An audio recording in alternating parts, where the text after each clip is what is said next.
Hey guys! In today's video I want to talk a little bit about Heroes of the Storm again, about the alpha to be specific, especially now since we have a leaked alpha client and a lot of information provided by Blizzard themselves with all the videos that they already showed us. I want to give you a few of my thoughts.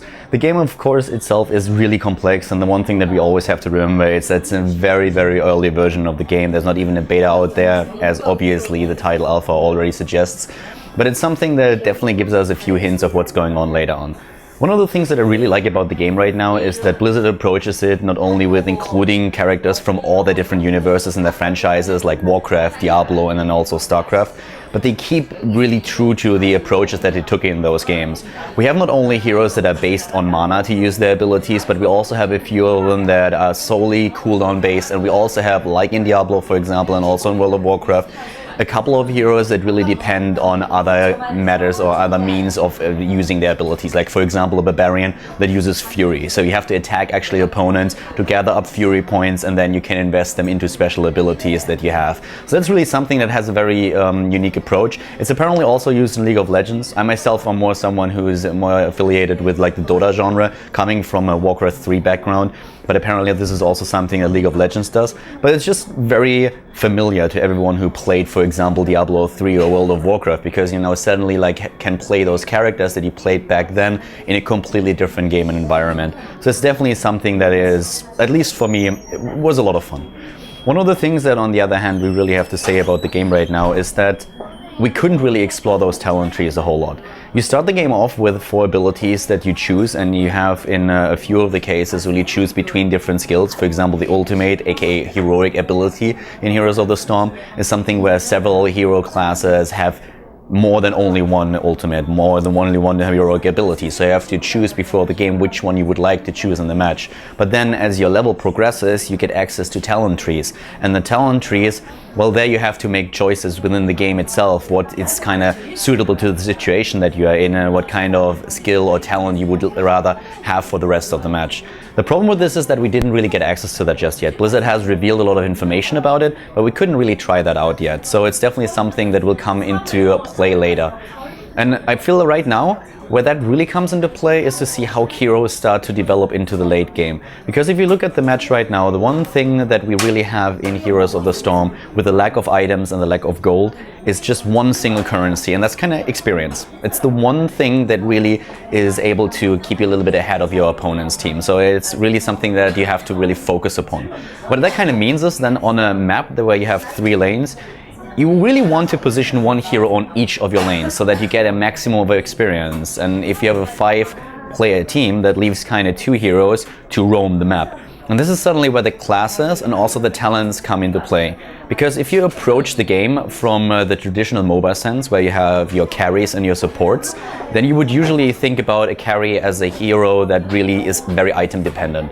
So you need to farm gold, you need to get the gold and then the items, and then later in the game the hero gets very strong and carries the team, whereas in the early game he's very weak and depends on support heroes. Support heroes usually being heroes that have very strong skills, that in the beginning can, for example, be like a nuke, like a Frost Nova, can do a lot of damage, and the hero therefore isn't item dependent at all to dish out the damage. But he falls off later a lot because his skills just doesn't scale that much into the late game. With Hero of the Storm right now, suddenly, we don't really have that approach anymore. Blizzard has to think about a way how they can really just make those supports and those carry roles or assassin roles like they have them now really play a big part in the match, so that you don't just, for example, choose 5 heroes that are of an assassin type, try to take down as many heroes of your opponent team in the early game, and then carry it from there on into the late game. So we have to think about it a little bit different right now. I think that Blizzard has really to make the talents work in a way that the support classes have very strong talents early on, or maybe later on, and have very strong talents early on that they can use to support like very strong assassin type heroes that might have a disadvantage in the early game, but then later on gain talents that give them the ability to just like sustain their life force a lot longer in a battle itself, so that they can really just keep the fighting up, that they can take down heroes, something like that. So this is one of the things that I'm a little bit curious about, how exactly Blizzard is going to change that, or how exactly Blizzard is going to solve that kind of problem that we have there. Because if you think about it, if you have like 3 lanes and you need to keep 1 hero in each lane to gather experience for the entire team, as it's a global experience game that we have in the genre, in the Heroes of the Storm compared to League of Legends and also of course Dota 2, then you have 2 heroes free that can just roam the map and start ganking, because they don't have to be in one specific lane to gather these experience points. And at that point, really, you have to think about, okay, what kind of classes do we have here? Do we have assassin type classes that really just try to take down heroes? What about support heroes? A hero like Abathur, for example, that's very mobile on the map and can just infest any hero of his own team in order to help out. He's very mobile on the map and can help out against a gank, for example, or he can help with a gank. Stuff like that is something that is, to me at least, very, very intriguing right now, because I like the approach that Blizzard goes with the reducing everything to the experience, with like completely removing gold and also items. It has a certain appeal to it, and the game is very, very fast paced, which is absolutely incredible. I really love it. It's like so fast, and those fights are absolutely amazing.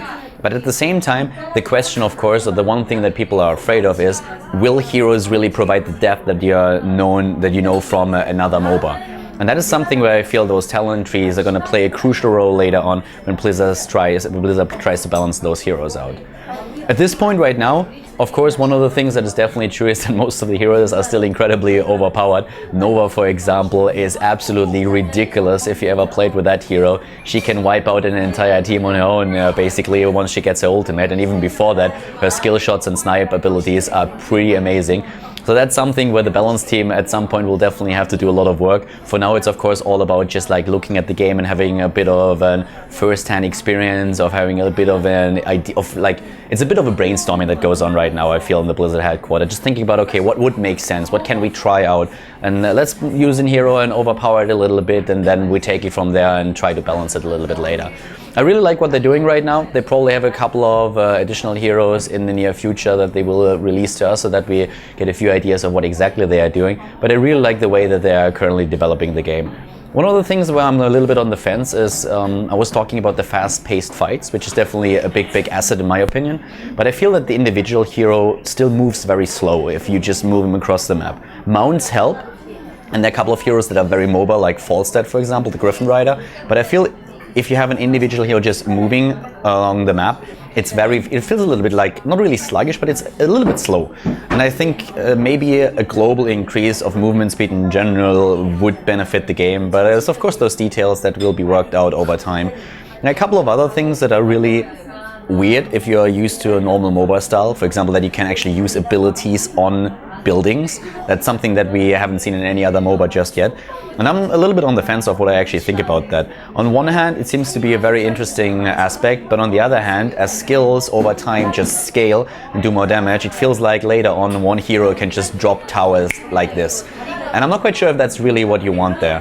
So I would like Blizzard to toy around with it a little bit more and maybe have a look if they make towers completely immune to spells and only make them like damageable by direct attacks. That would be quite something. There are a couple of other things, like with the minimap, for example, which was, I think Dustin Browder mentioned that in one of his videos already, that they are really working on this, because right now it really feels like the minimap doesn't provide you the information that you really want to have. Fog of War is missing, a couple of other things as well.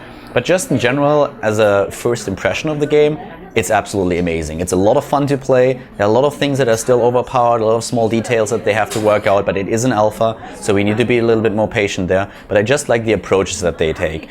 Still a little bit, as I already mentioned earlier, afraid that we will have a problem with a lack of really classes, because right now the classes are very artificial in my opinion.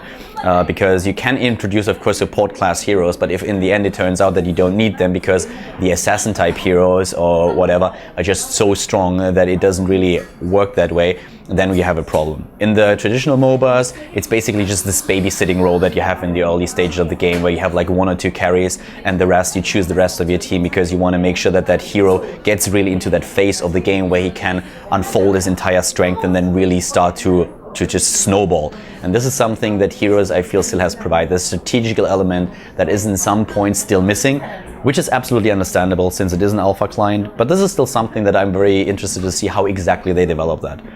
So just a bit of a first-hand expression from my side. I hope that you guys maybe learned something new, and if you have any thoughts on what Blizzard could do in order to make the game interesting, in order to supply some depth to the game later on, then definitely feel free to just comment in the YouTube comments, like the video if you enjoyed it, and of course also subscribe to the channel. Gonna see you next time with another video on Heroes of the Storm. Have a good day, guys. Bye bye.